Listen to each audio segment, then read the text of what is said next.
গোয়েন্দা ব্যর্থতা পর্বত পরিমাণ আমি বলবো, এবং সেগুলো কিভাবে এটাকে ওভারকাম করা যায়, কিভাবে আমরা আবার নতুন মাথা উঁচু করে দাঁড়াতে পারি, সব বিষয়ে আমরা সাজেশন দিয়েছি।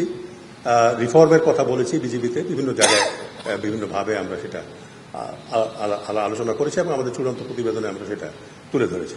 এবং জেনারেল মঈন তার বক্তব্যে বলেছেন যে আমি যদি এখানে অ্যাকশন করতাম তাহলে ভারত বাংলাদেশে ইন্টারভিউ করতো এবং 71 সালে তারা ফিরে গেলেও এবারে তারা যেত না।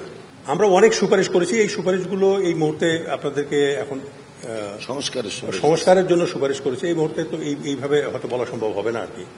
আমরা সব জায়গাতেই করেছি, সেনাবাহিনীতেও সুপারিশের কথা বলেছি, বিজেপিতেও বলেছি, প্রশাসনেও বলেছি, পুলিশেও বলেছি। আমরা শুধু এটা বলতে পারি যে 921 জনের মতো ভারতীয় ওই সময়টাতে বাংলাদেশে এসেছিল, তার মধ্যে 67 জনের মতো লোক তাদের হিসাব মিলছে না আর কি।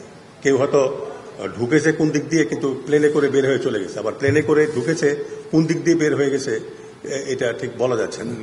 যেমন যিনি প্লেনে করে বাংলাদেশে আসেন তো প্লেনে করে ফিরে যাবেন, কিন্তু দেখা গেল যে ফিরে যায়নি। তো এই ব্যাপারেও আমরা গভর্নমেন্টকে সাজেস্ট করেছি, সুপারিশ করেছি খুঁজে বের করার জন্য এবং হুলিয়ে দেওয়ার জন্য, বা ওইভাবে এরা কোথায় কেন আসলো, এবং ভারত যে জড়িত সেই ব্যাপারে আমরা সরকারকে সাজেস্ট করেছি যে ভারতের কাছ থেকে জবাব চাওয়ার জন্য। টর্চার তো বিভিন্নভাবে হয়েছে, যেমন মনে করেন যে একজন অফিসারকে মেরে ফেলবার আগে তাকে শারীরিকভাবে নিগৃহীত করা হয়েছে, কারো চোখ তুলে ফেলা হয়েছে, কারো স্পাইনাল কর্ড ভেঙে দেওয়া হয়েছে, কারো হাত ভেঙে দেওয়া হয়েছে, তারপরে গুলি করা হয়েছে। ফ্যামিলিদের ব্যাপারেও বাড়িতে ঘর লুট করা হয়েছে, অগ্নিসংযোগ করা হয়েছে, তার সোনাদানাগুলোকে লুটতারাজ করা হয়েছে, তাদের শারীরিকভাবে নিগৃহীত করা হয়েছে। এগুলো আমরা তুলে ধরেছি।